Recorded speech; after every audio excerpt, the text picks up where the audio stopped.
Saudações, mais uma aula aqui no canal Química Orgânica Avante, continuando o estudo da teoria de aromaticidade. Hoje nós vamos ver aqui os requisitos, né, ou os indícios que fazem um composto ser identificado como um composto aromático ou não, além, é claro, de aspectos reacionais, né? No caso aqui, hoje nós vamos falar sobre alguns recursos didáticos, alguns recursos pedagógicos que ajudam o aluno a identificar compostos aromáticos somente pela estrutura. O conceito de aromaticidade em nível de pós-graduação e em algumas graduações que adotam um modelo de ensino mais avançado, ele é estudado por meio da teoria de orbitais moleculares, tá? E um princípio básico dessa teoria de orbitais moleculares é o fato de que um número x de orbitais atômicos se combinam e formam x orbitais moleculares, ou seja, se eu tenho 2 orbitais atômicos, eles vão formar 2 orbitais moleculares. Se eu tenho 4 orbitais atômicos, eu vou formar 4 orbitais moleculares. Se eu tenho 6 orbitais atômicos, a combinação deles formará 6 orbitais moleculares. Tá? Isso de modo bastante simplificado. No caso do benzeno, né, e da aromaticidade por orbitais moleculares, nós adotamos, né, podemos enxergar o seguinte. Esse daqui é um anel benzênico em estado fundamental, né? 6 carbonos, todos eles hibridizados em sp2, que é a hibridização que permite a formação de ligações duplas, né? E é a hibridização que tem a geometria trigonal planar. Então, tenho aqui 6 átomos de carbono hibridizados em sp2 e cada um com o seu orbital π não hibridizado. Bom, pela teoria de orbitais moleculares, se eu tenho 6 orbitais atômicos, cada um com seu elétron, eu tenho 6 orbitais π com 6 elétrons. A partir do momento que eles se combinam, se eu tenho 6 orbitais, só olhar aqui, 6 orbitais atômicos, eu vou ter 6 orbitais moleculares. 3 orbitais moleculares antiligantes, 3 orbitais moleculares ligantes. Sendo que o que representa esse plano nodal é uma estimativa da energia dos orbitais π em seu estado fundamental. Então, após a combinação para a formação dos orbitais moleculares, 3 orbitais moleculares ligantes têm energia mais baixa que os orbitais π originais. E isso está associado de modo bem básico à energia de estabilização por ressonância. E os 6 elétrons estarão, né? Aqui nós temos sempre que lembrar que na hora de preencher os orbitais, se lembrar de que nenhum orbital vai receber o segundo elétron até que um tenha, os outros orbitais tenham recebido pelo menos um, e esses orbitais e esses elétrons vão ficar preferencialmente nos orbitais ligantes. Então, 6 elétrons, em cada um em seu orbital π, vão ficar 3 pares de elétrons, cada um em um orbital antiligante. Aqui uma figura obtida por programas de modelagem molecular, em que mostra, né, graficamente esses orbitais. Né? Aqui o orbital ligante de mais baixa energia, o orbital molecular ligante de mais baixa energia, os 2 orbitais moleculares ligantes, né, e a figura dos 3 orbitais antiligantes, né, sendo que esse aqui é o orbital antiligante de mais alta energia. Né? E aqui é uma figura, né, com um mapa de potencial eletrostático do benzeno, mostrando claramente a concentração de cargas negativas no interior do anel e a simetria na distribuição de cargas aqui do anel aromático. Bom, entretanto, como eu falei, o estudo da aromaticidade exclusivamente por orbitais moleculares em nível técnico ou em algumas graduações se torna um tanto quanto complicado, né? Então, existem outros recursos didáticos que ajudam, que permitem ao aluno identificar compostos aromáticos observando suas estruturas, né? Eu vou falar aqui de 3 regrinhas que compreendem bem, que de modo muito simplificado atendem a esse objetivo, que era a identificação de compostos aromáticos a partir de sua estrutura, que é a regra de Huckel, a regra mnemônica do polígono regular circunscrito e a regra da planicidade do anel. Observando, por exemplo, esses 3 compostos, à primeira vista, eles são semelhantes. Eles são compostos cíclicos com ligações duplas alternadas. Só que o ciclobutadieno não é aromático, ou seja, ele não apresenta estabilização por ressonância e ele faz as reações esperadas para alcenos.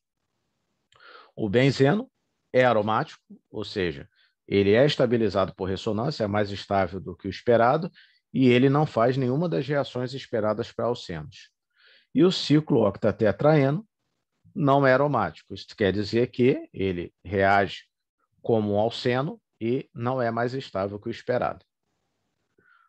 O que diz essa regra de Huckel para nos ajudar a identificar compostos aromáticos?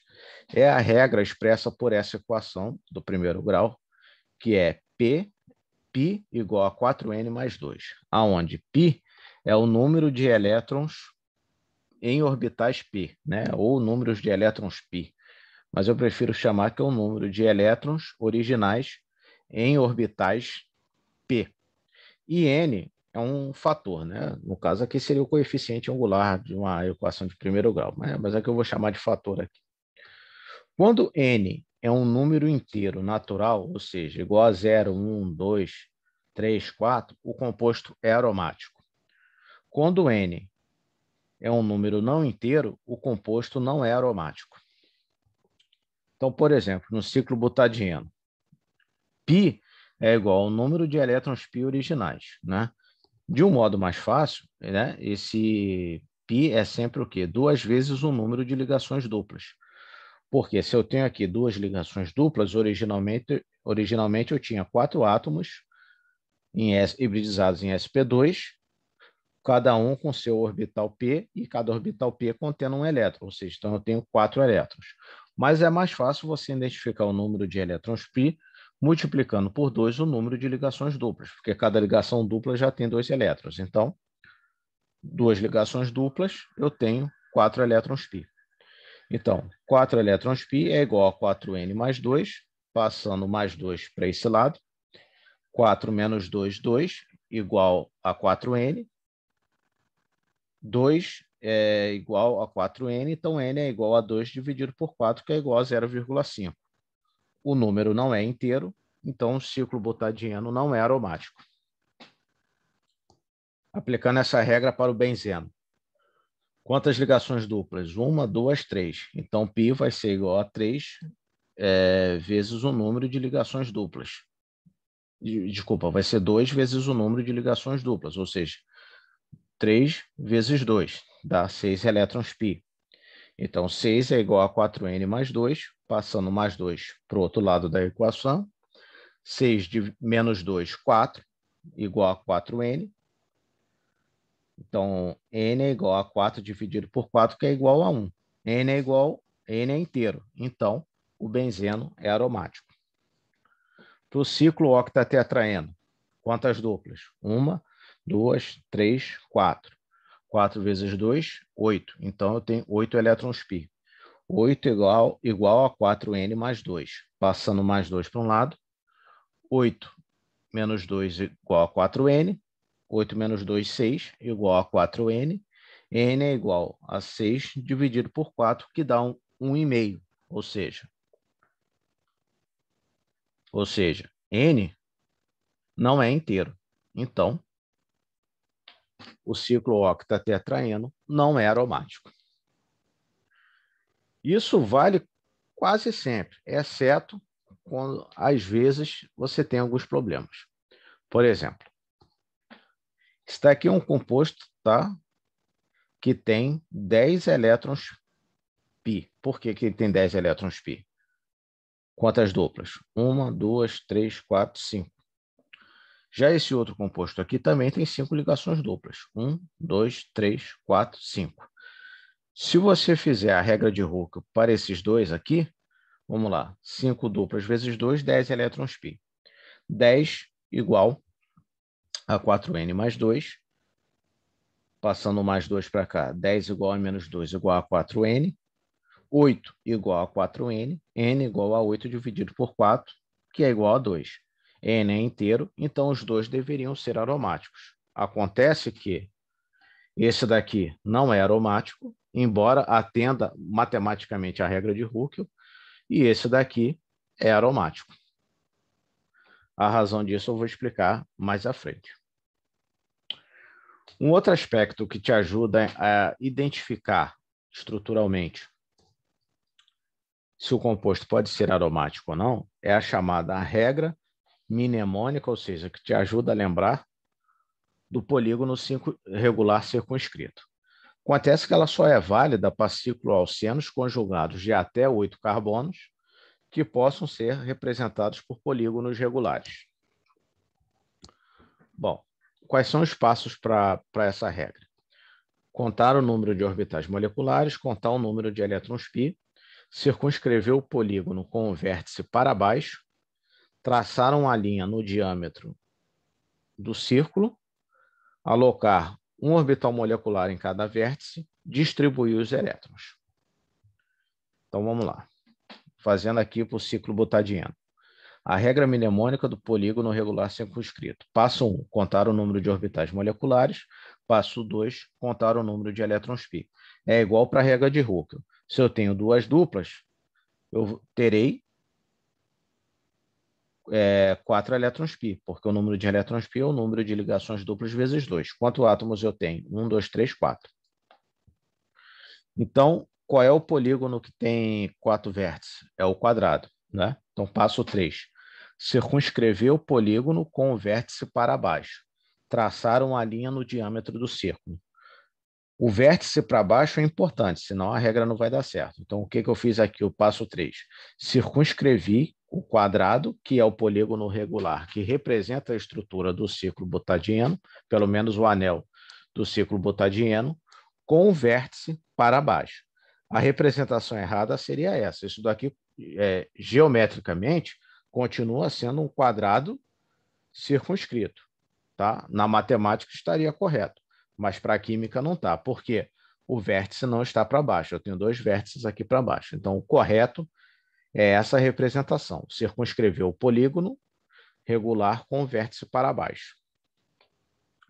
Aí agora vem o quinto passo. Alocar um orbital molecular em cada vértice. Quantos orbitais moleculares tem o ciclo butadieno?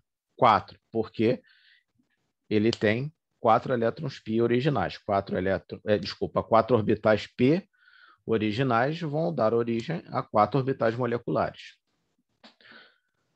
Aloca-se, então, um orbital molecular para cada vértice. Então, um orbital molecular nesse vértice, 2 orbitais moleculares nesses 2 vértices e um orbital molecular alinhado com esse vértice. No caso do ciclo butadieno, na verdade, esse tipo de coisa nós sempre classificamos aqui. Os orbitais moleculares que ficam abaixo da linha que você traçou o diâmetro, que representa o plano nodal, não é? São os orbitais ligantes, porque são os orbitais que têm energia menor do que os elétrons π originais. Os orbitais que ficam exatamente na linha do plano nodal são chamados orbitais não ligantes, que eles têm a mesma energia dos elétrons π originais. E os orbitais moleculares que ficam acima do plano nodal, ou seja, acima da linha do diâmetro do círculo, representam os orbitais antiligantes, aqueles que têm energia acima dos elétrons π originais. Então, esse é o passo 5. Passo 6, distribuir os elétrons. Bom, distribuo 2 elétrons, né? Primeiro, um elétron em cada... Distribuo 2 elétrons aqui, e os outros 2 elétrons que sobraram, fica um em um orbital antiligante e um em um outro orbital antiligante. Distribuir os 4 elétrons. E aí você faz a interpretação dos resultados. Como é que é essa interpretação? Se todos os elétrons estiverem distribuídos somente nos orbitais ligantes, o composto é aromático. Se existirem elétrons em orbitais não ligantes ou antiligantes, ou elétrons desemparelhados, o composto não é aromático. Voltando aqui para o caso do ciclo butadieno. Eu tenho os 4 elétrons distribuídos, 2 elétrons no único orbital molecular ligante e um elétron desemparelhado em cada orbital não ligante. Então, quer dizer o quê? Existem elétrons desemparelhados em orbitais não ligantes. Então, a conclusão é que o ciclo butadieno não é aromático.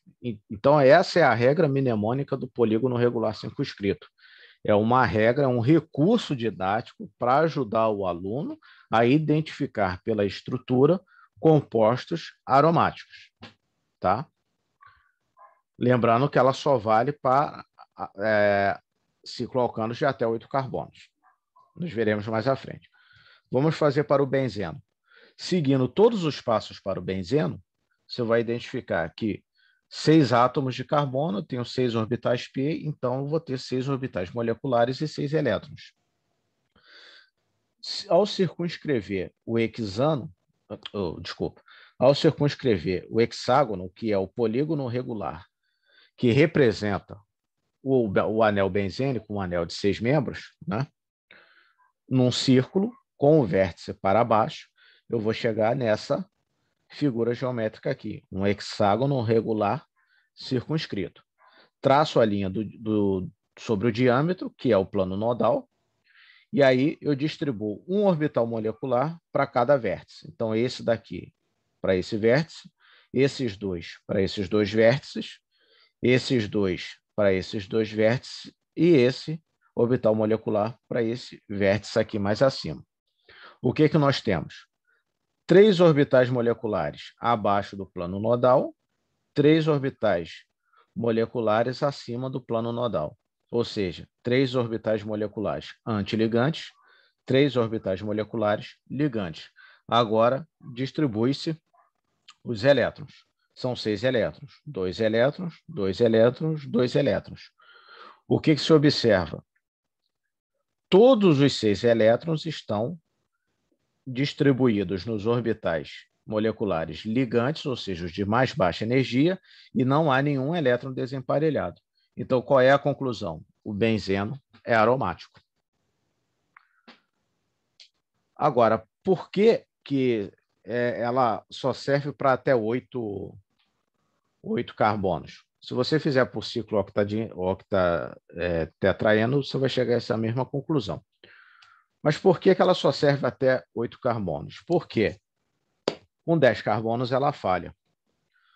Observe, se você circunscrever um decágono num círculo, né, um decágono regular circunscrito, e seguir todos os passos, 10 átomos de carbono, 10 orbitais p, 10 orbitais moleculares, 10 elétrons.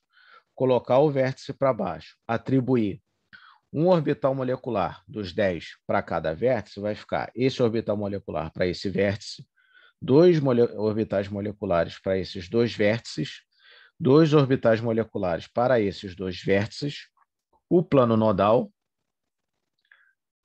2 orbitais antiligantes, 2 orbitais moleculares antiligantes para esses 2 vértices, 2 orbitais moleculares antiligantes para esses 2 vértices e um orbital molecular antiligante para esse vértice. Eu terei uma configuração que, a princípio, vai dizer que é aromático, porque eu tenho 5 orbitais moleculares ligantes, ou seja, com energia mais baixa que os originais, 5 orbitais antiligantes, e na hora que eu distribuir meus 10 elétrons, todos os meus elétrons vão ficar distribuídos em orbitais moleculares ligantes.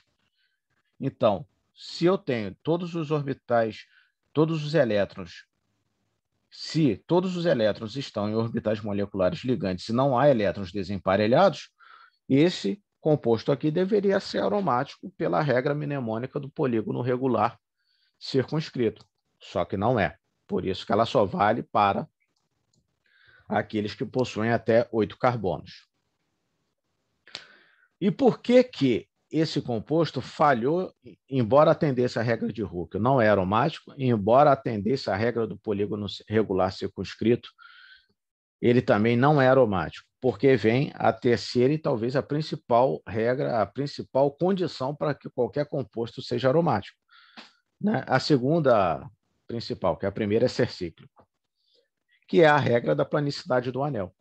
Para que um composto seja aromático, ou seja, para que eu tenha uma deslocalização dos elétrons π, para que eu tenha uma conjugação de elétrons, para que eu tenha ressonância, é fundamental que o anel seja plano, para que possa haver a perfeita sobreposição, a perfeita interação dos orbitais atômicos para a formação dos orbitais moleculares. Então, se o composto cíclico não for plano, mesmo que ele atenda a regra de Hooke, mesmo que ele atenda a regra do polígono regular circunscrito, ele não vai ser aromático por uma simples razão. Ele não ser plano não permite a perfeita sobreposição dos orbitais atômicos. Então, a regra da planicidade do anel é outra condição para que qualquer composto seja aromático. Só que essa é mais difícil de identificar a olho nu, né? Só pela representação plana da molécula. Aí precisa se fazer o uso de programas de visualização de moléculas em 3 dimensões ou de modelos moleculares, porque não é tão óbvio em 2 dimensões enxergar se um composto é plano ou não. Então, voltando àqueles 2 exemplos, né? O naftaleno, ele é aromático porque ele atende a regra de Hooke e ele é plano. Esse composto aqui, que é o 10-anuleno, depois eu vou fazer uma aula só de anulenos para falar melhor sobre essa família interessante de compostos, né? Esse aqui é o 10-anuleno. Ele não é aromático. E por que ele não é aromático? Porque ele não é plano. Para que ele fosse plano, os ângulos das ligações aqui teriam que ter em torno de 144 graus, muito afastado do ângulo ótimo de ligação de uma ligação de um carbono sp2, que é 120 graus.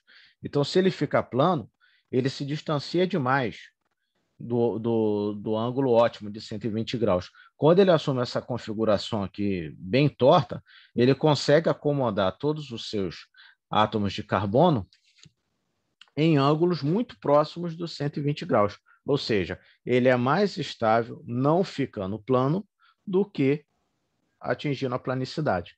Então, por isso que esse 10-anuleno, embora ele atenda a regra de Hooke e atenda a regra do polígono regular circunscrito, ele não é aromático, porque ele não consegue ficar plano. A planicidade para ele gera um aumento de energia, e a função, o primeiro efeito da aromaticidade é justamente tornar o composto mais estável do que o previsto. Então, esse 10-anuleno, ele é mais estável não plano do que plano. Então, ao contrário, por exemplo, aqui do benzeno, o benzeno ele é completamente plano e todos os átomos ficam em ângulos próximos dos 120 graus. Então, por isso que o benzeno ganha estabilidade ao se tornar aromático e o 10-anuleno não ganha aromaticidade ao se tornar aromático. Tá? Existe um termo chamado antiaromático, que é justamente para se aplicar a esse tipo de composto, que é se ele assumir uma configuração plana para atender à aromaticidade, ele fica mais instável do que quando ele não é aromático. Então, por isso, eles são chamados de antiaromático, ou seja, completamente o oposto da aromaticidade. Porque a ideia da aromaticidade é justamente estabilizar a molécula. Então, esse termo antiaromático é utilizado para esse tipo de composto. Mas aí, mais uma questão de nomenclatura. O importante aqui dessa aula é entender que essas 3 regras, né, esses 3 requisitos estruturais são suficientes, são importantes para que você identifique uma substância aromática. Ele tem que ser cíclico, ele tem que ser plano e ele tem que atender à regra de Hooke e, caso ele possua menos que 8, até 8 carbonos, ele também vai atender à regra mnemônica do polígono regular circunscrito. Mas eu não coloquei aqui como requisito de aromaticidade, porque, como vocês viram, ela é muito limitada, ela só vale até 8 carbonos.